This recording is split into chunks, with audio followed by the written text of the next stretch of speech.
सा ही लगे तेरे मेरे विच कभी आए कोई मैं आग लगा दूं ये जिंदगी तेरे नाल दुनिया दी सब छोड़।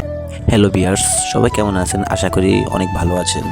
তো গাইস, আমি আপনাদের মাঝে আরেকটি নতুন ব্লগ ভিডিও নিয়ে আসছি। সেটা হলো আজকে আমি যাব মিনি কক্সবাজার লক্ষ্মীপুর।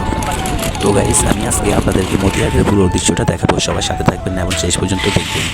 তো গাইস, আমরা কথা বলতে বলতে সর্বপ্রথম মতিহার চলে আসলাম। এখন আপনাদেরকে পুরো সবগুলো দেখাবো ঘুরে ঘুরে, আপনারা সাথে থাকুন। তো গাইস দেখেন, সর্বপ্রথম নদীর দৃশ্যটা এত সুন্দর, বলার বাইরে কল্পনা করে নেই এত সুন্দর যে হবে এই জায়গাটা।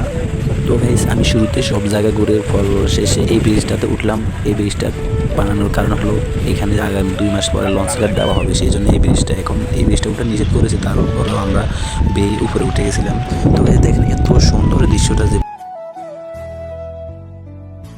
বলার বাইরে, আগে কখনো এরকম সুন্দর দৃশ্য দেখিনি। এত সুন্দর ভিউটা মতিহাটের আমার পুরো মনোমুগ্ধ হয়ে গেছে। আমি সর্বপ্রথম দুপুরে আসলাম, তো এই জন্য কোনো মানুষ দেখি নেই, তাই একা একা ঘুরতে হচ্ছে।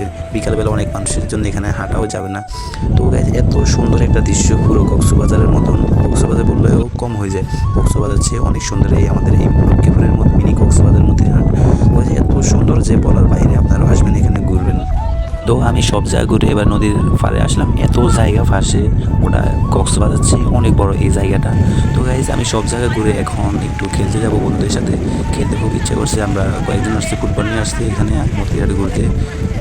তো আমি খেলার আগে একটু ভিডিও করে নিতেছি, যে এত সুন্দর দৃশ্যটা ভিডিও না করে পারি না। আগে কখনো এরকম সুন্দর ছিল, এখন অনেক সুন্দর হয়ে গেছে আমাদের এই লক্ষ্মীপুর মিনি কক্সবাজার মতিহাট। তো গাইজ, আপনারাও আসবেন এবং এগুলো সবগুলো দেখবেন। অনেক সুন্দর, এত সুন্দর জায়গা মনে হয় না যে কক্সবাজারটা এত সুন্দর।